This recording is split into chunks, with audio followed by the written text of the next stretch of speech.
to the 25th episode of Speaking of Poetry. I am Rennie McQuilkin, publisher of Antrim House Books, whose authors are featured in this series. I am delighted to be joined today by Sara Ingram. Sara has been involved in literature and arts-related pursuits for many years.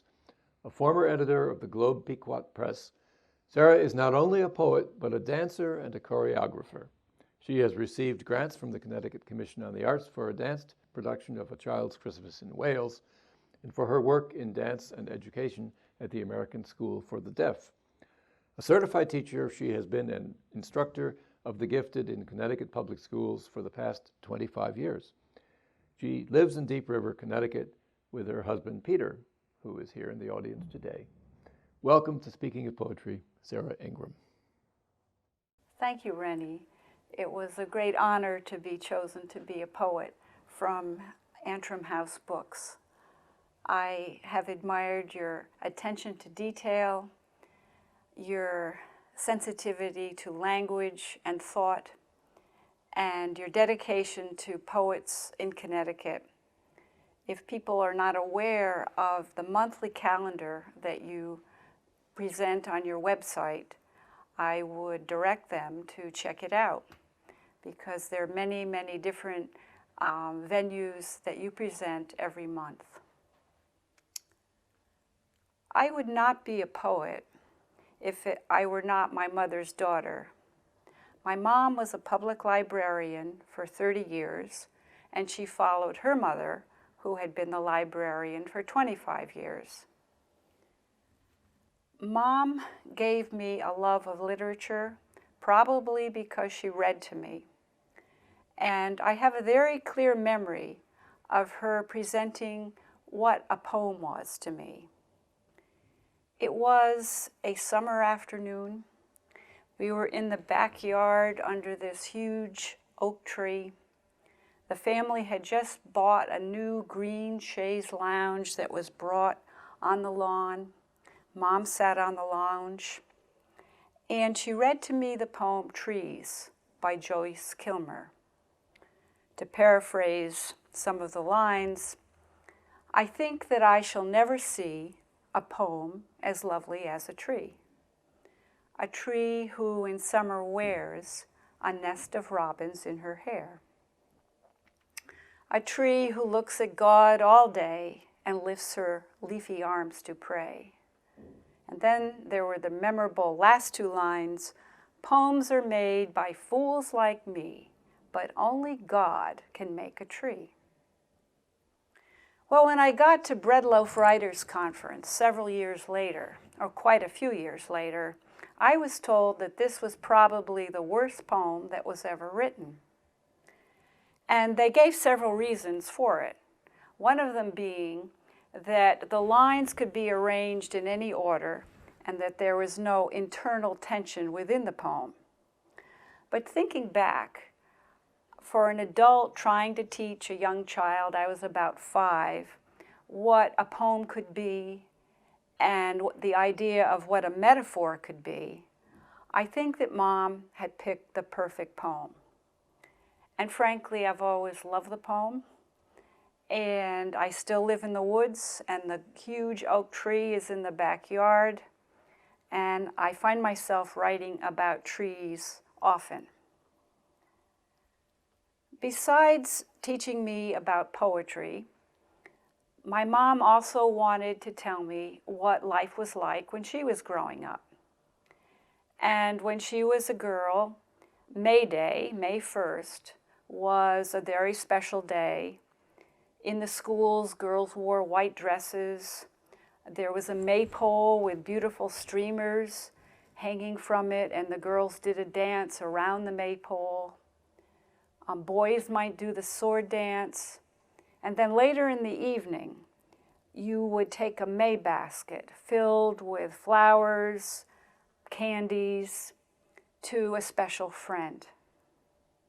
This first poem is called On May Day and Mothers.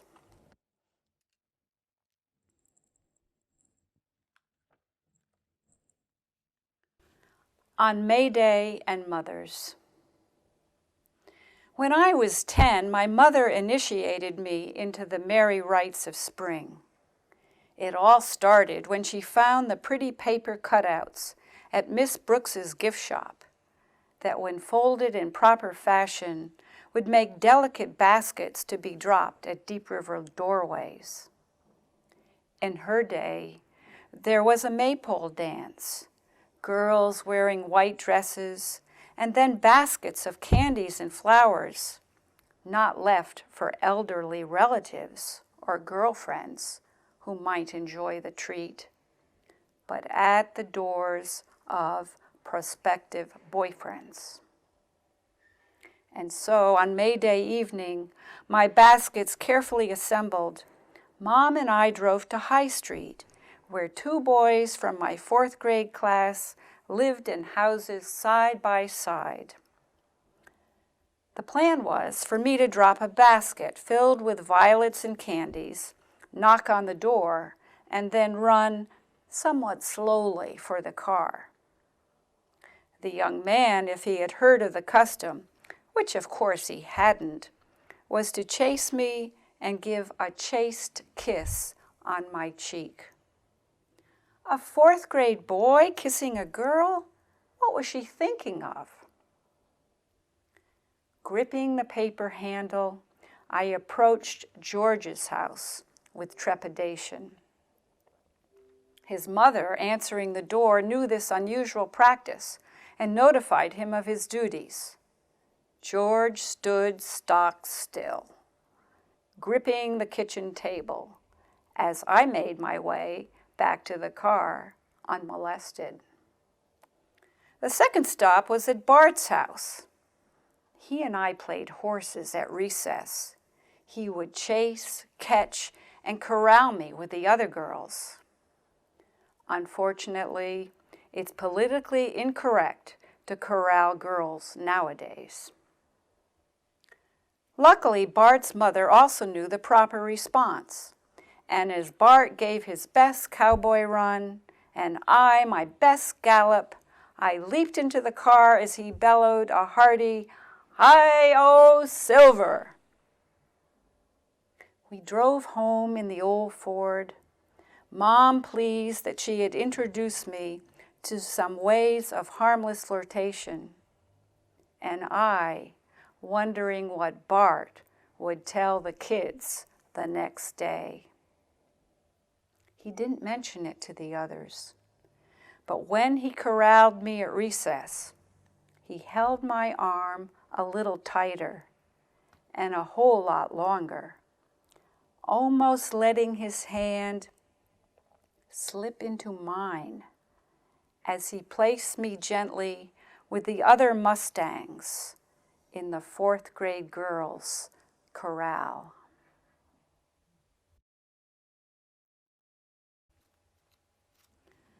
My mother and I were very close, and we spent a lot of time at the kitchen table drinking tea and discussing many different things. A lot of good things seem to always happen in kitchens. This poem is called Mother's Kitchen. Source of strength to my explorations, you come forth urging perseverance, hope, and good cheer. Knees against the table, I sip tea observing. Your luster gathers sheen. Years we hold together in our kitchen, mother, daughter, cups and saucers, a rosary of toast, soup, and eggs. From this window, we watch the Cardinal, brilliant, bold, eat blued wax berries from the backyard bush. Now woodland yellow graces green maple buds. You, rounded by love's time, breathe fresh spring at the weather-beaten door. Pale jigsawed light patters new hope to the floor. I have been blessed. I say good morning to myself and take communion with my cup.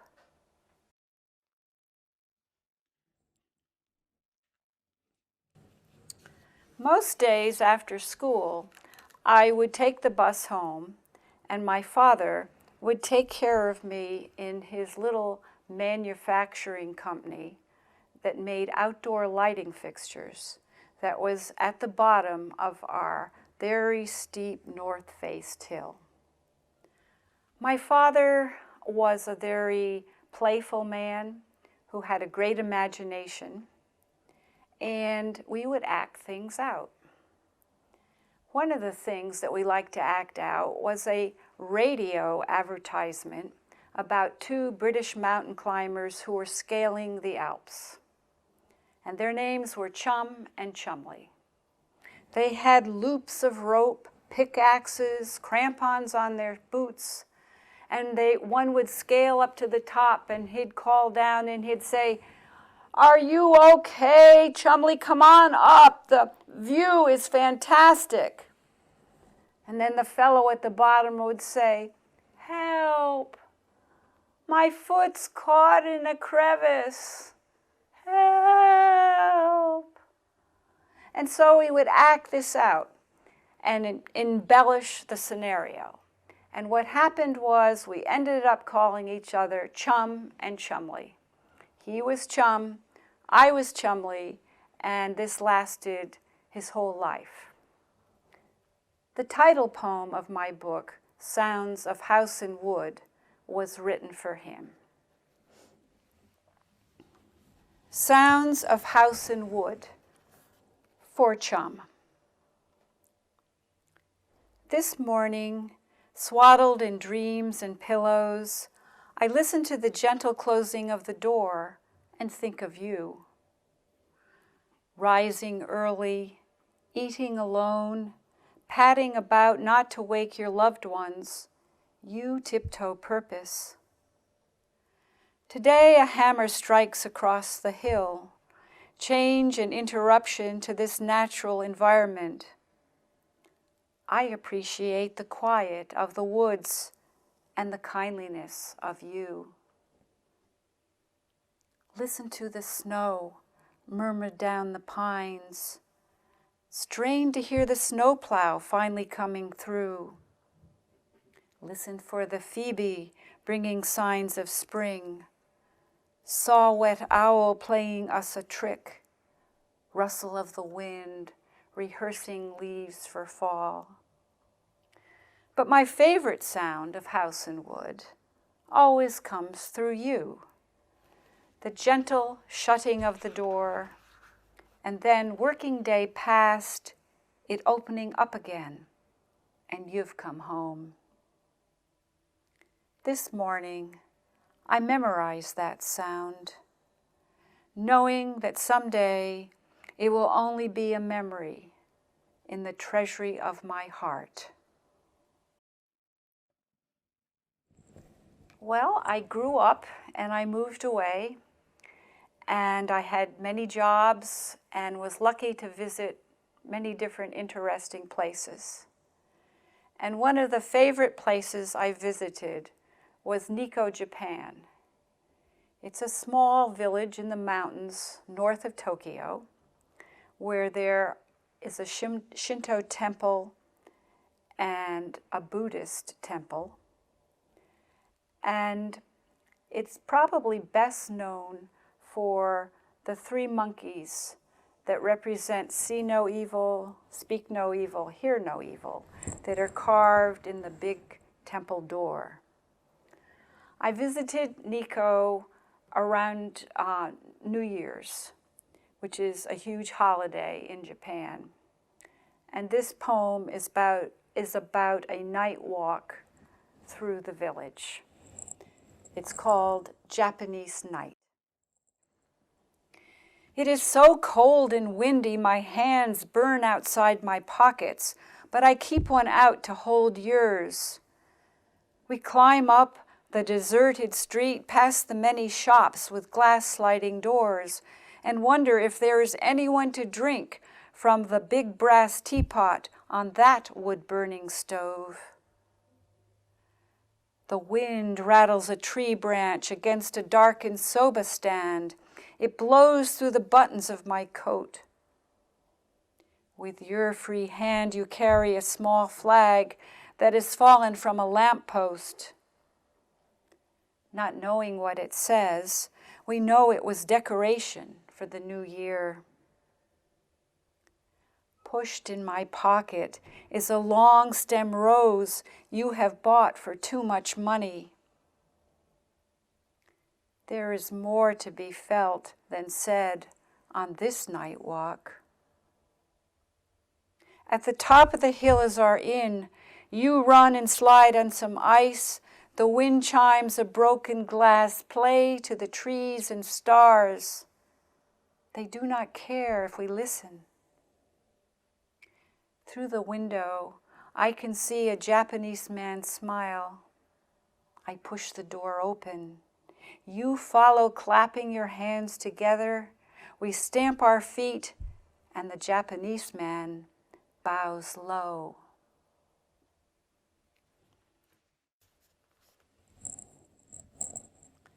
One of the other wonderful places I had a chance to visit was Chartres Cathedral in France. This poem is called Chartres Meditation.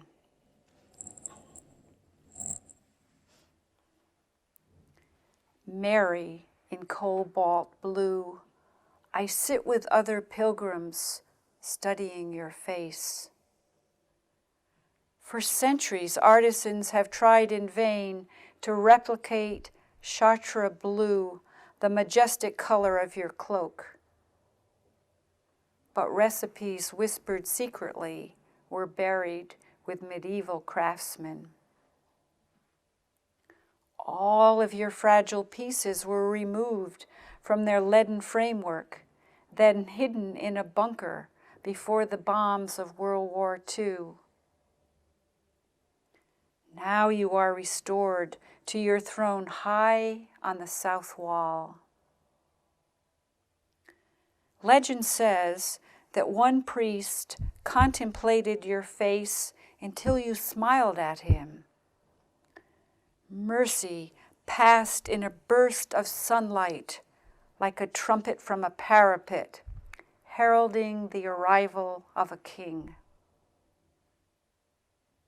But this morning, I sit small and silent, a shard of colorless glass, seeking a home. Well, I did find myself at home. I had been gone about 15, 20 years, but I found myself back on the same north-facing hill that I grew up on. And so now I continue to live in the woods, surrounded by a lot of wildlife. We have deer, some coyotes, turkeys, the red-tailed hawk, cardinals, blue jays, all the winter birds that come to the bird feeder. And I'm one of those unusual people who likes the winter season better than the other seasons. This particular poem is an actual event, and I found it very awesome to find a huge stag a few feet from my back door, and it is called A Winter's Day. The stag appeared against a backlit sky on a full-mooned winter night. I watched through the back door glass, wondering at its height. His rack of horn, his massive hulk, his legs took a delicate step. I didn't move, he didn't move.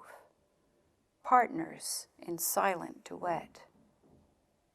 He tore a bit of pine bark and looked around at me, a small boy caught at naughty play, then tore another tree.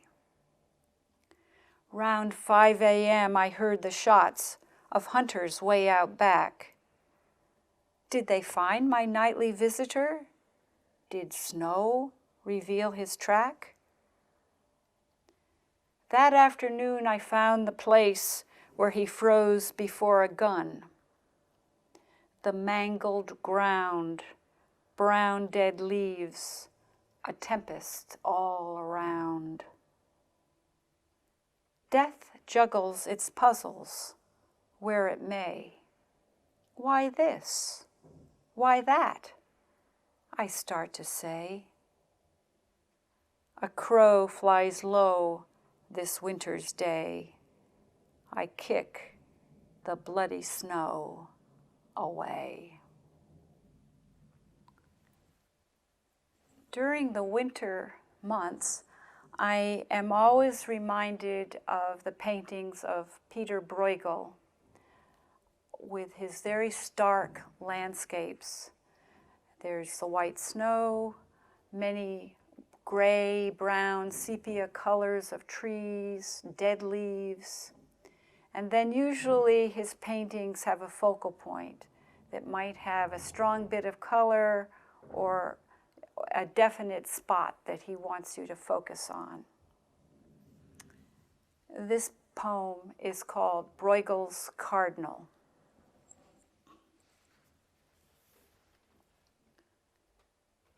The cardinal on the forest pine, rare beauty, outsinging any Grecian urn. February rain drizzles down, frozen brown leafed ground, a Bruegelesque landscape of paralyzed possibilities. O brilliant cardinal, my heart expands. The painting before me cracks open. I drink tomorrow's hopes from your flash of red. As I mentioned, I grew up on this very steep north-facing hill, and throughout my life there's been many different ways to plow it. We've had trucks with plows, different machines with plows, and for the last 12 years we've been using a snowblower that works quite well, except if you get a very wet snow that you can't remove the snow, and then it turns to ice. And when it does, my husband and I have given up trying to clear the road, and so we just leave our cars at the bottom of the driveway and we walk a quarter of a mile to get up to our house. And actually, we really enjoy it. My husband's birthday is also in the middle of January, and many times there's so much snow I can't get out to buy him a birthday gift.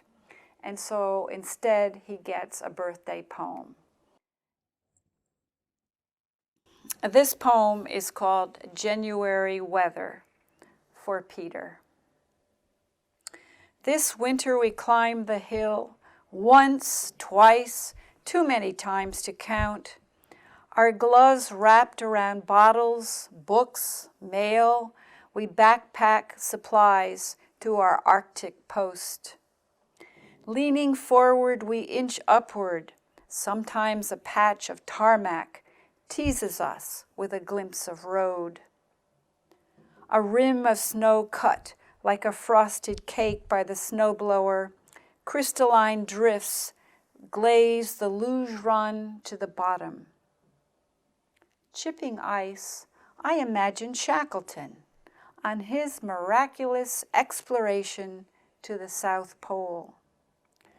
I cannot even find the top of the oil tank I know is in front of the house. How could I find the unmarked nexus of the earth? The light at dusk aches my heart. Its beauty, the dangerous cold. As I zip into my ski pants and attach crampons to my boots, I feel like a polar explorer too. Hell, I am a polar explorer. I heft the shovel to pick my way down the icy slope to meet you. Then we climb again together. So many years of Januaries we have shared. My birthday also occurs in winter, a month later in February, where it might be just as snowy as it is in January. But my husband has always managed to get out and buy me a birthday gift. This poem is called The Perfect Birthday Present.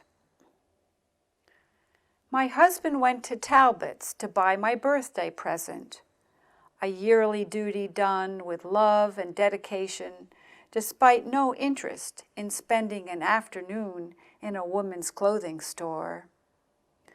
Thoughts of price, size, color, and usefulness must have flickered through his mind like a just-lit winter fire. The young salesgirl could not help but notice his helpless desperation and obvious devotion. Together they chose some stylish jeans as he queried about the high-waist, low-waist aspect of the affair. She assured him that this indeed was the waisted fashion of yore, which of course it was not. Then together they picked the palest blue summer blouse, soft blue as the sky on a windswept day, the color of sympathy, God's grandeur, midsummer dreams. The items were wrapped in an impressive black and white box, an excess of silk ribbon at the bow with matching bag to bring home and store secretly in his closet.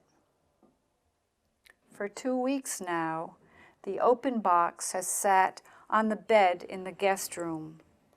The jeans are too long and must be shortened. The waist is too low, but will be overlooked. And the blouse, blue of my desire, a tad small. I know I must return the blouse and take the jeans to the tailor, but I cannot. I cannot disturb his intention, the perfect token of his love that he carried home, excitedly thinking that this year, at last, he had bought the perfect birthday present. And so he had. Thank you, Sara. I think you've delivered some May baskets full of poesy to us, and we will come running after you, cheering for your delivery of flowers. And that is such a delight to hear you read in the way that I would imagine Whittier to have read, who also loved snow. And I also want to thank Ken Picard and Karen Handville, who make this program possible. If you would like to learn more about Sara Ingram's work and read samples from her book, please visit the Antrim House website, antrimhousebooks.com.